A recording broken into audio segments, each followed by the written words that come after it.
Greetings, members, one and all of the Salivation Nation. Gold is proving itself in real time.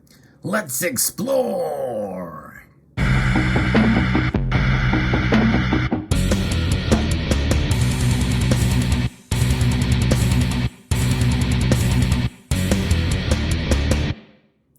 Often we look through the lens of history, and many of us in this community have been talking about gold and how it's protected individuals throughout civilization and history where paper money has failed.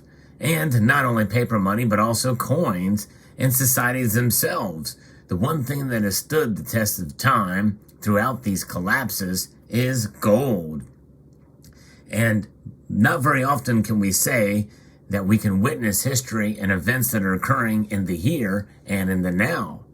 Until now, because what I reported on just a few days ago, that Russia has essentially abolished the value-added tax, paving the way for its citizens to buy gold.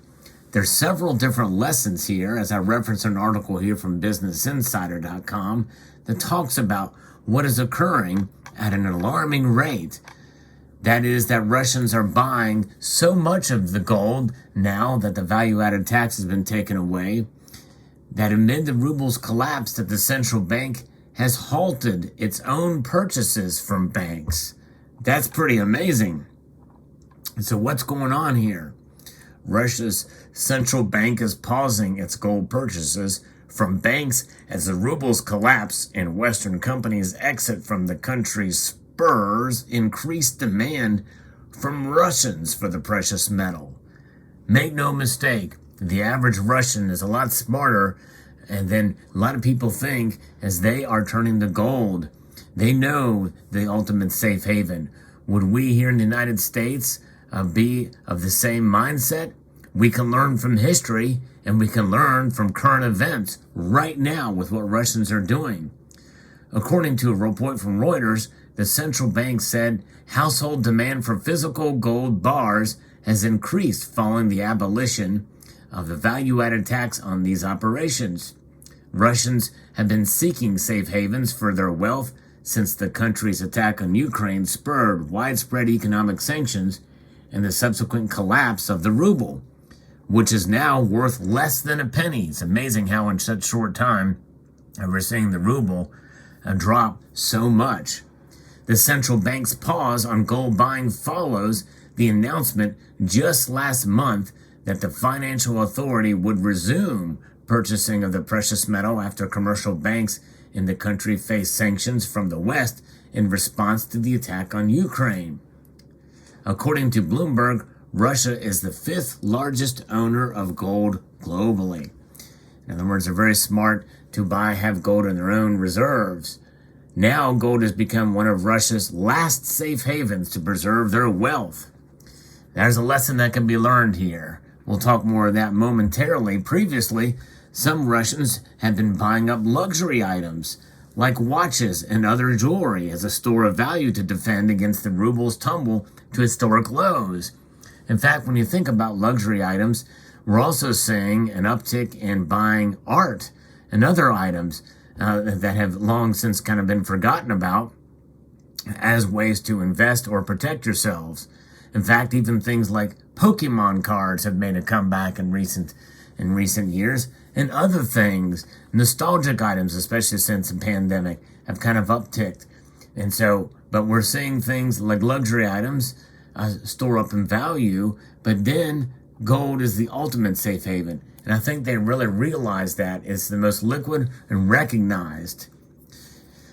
The article continues, Putin's forces attacked the Eastern European country last month, sparking international backlash.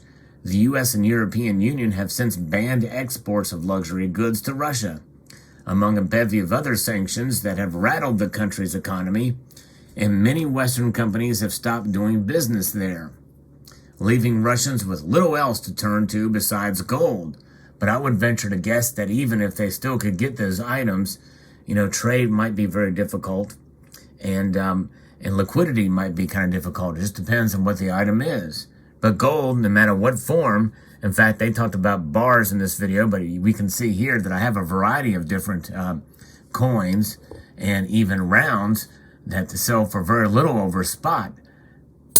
And that is something that people are turning to for protection in Russia. The price of the yellow metal has surged since the beginning of the year and is now up over 6%. We did see it go to record highs nominally. Gold is a metal that continues to intrigue us and has certainly proven itself in this very moment in Russia, and was something that will continue to do so in many other nations. As I've talked about, more and more nations are turning to it, and Turkey is a nation that has understood this for quite some time. But in Russia, we've seen a rapid collapse of the ruble and a rapid turn to gold. So it is quite something to see. Now, this is something we see in real time, and gold's price, I think, is kind of reflecting the nature of where we are at today. Should now be, without doubt, from any angle, that anybody can say that now that gold has been a store of value, a wealth preservation device, and not something to make you money, to preserve your purchasing power by putting your money in something solid, something that has shown itself here in this present situation there in Russia. So there's two lessons that be taken from this. Number one is that gold is a safe haven. It is a store of value. It is the ultimate store of value, the last safe haven, as the article mentions here. And that is what Russians are doing. They're buying it. They're taking the lessons from history, for sure, and likely Russian officials, even Vladimir Putin, because he had to sign off on this thing, recognizes it for his people. And you know, Vladimir Putin himself is certainly someone who appreciates the value of gold, as Russia has been buying gold for a number of years, and as I said, they're the fifth largest holder of gold. As what will that do to them, even with the sanctions?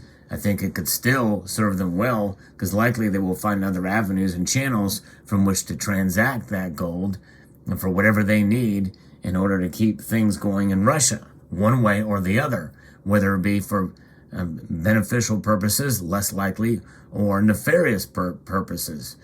Gold is the great even-handed currency and money, and it is recognized as such, certainly by not only central banks around the world, but the Central Bank of Central Bankers, the Bank of International Settlements, but also the people of many nations like Turkey, Russia, China, and India, and more so here in the West too, here in the United States. So the lesson is that gold provides that safe haven, that ultra protection against economic instability, whether it be geopolitically or otherwise. And here in the United States, we are seeing that and recognizing that to be the case with inflation increasing year over year. In fact, even month over month, with this thing here, by design, loses value at least 2.5% each year. That's what the last number that they are okay with doing, to now over 7.9% in the latest figures for consumer price index. Producer price index is in the double digits now at 10%. Gold is at a record high, very close to it right now as I record this video. And it will certainly do very well in the course of time. Even if the price goes down, the value will stay up.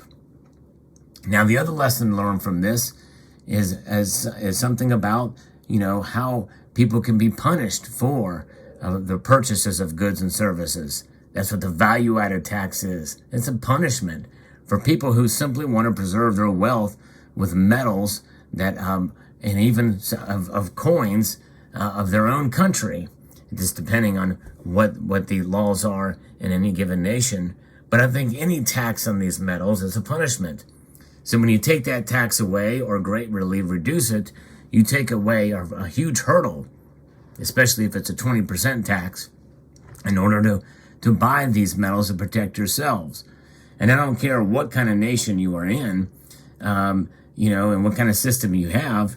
The easy way out is to allow people to get gold in order to transact in it or to trade with it, to preserve their wealth.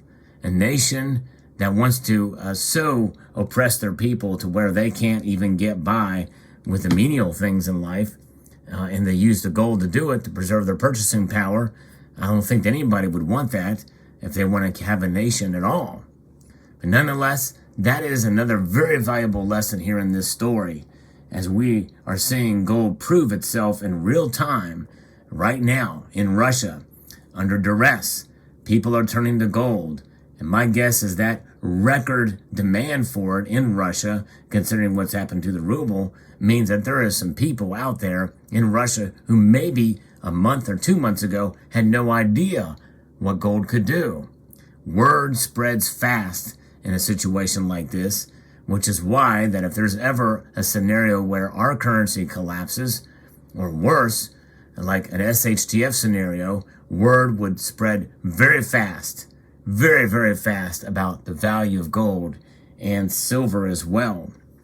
And people would use it for transactions and the like in those circumstances.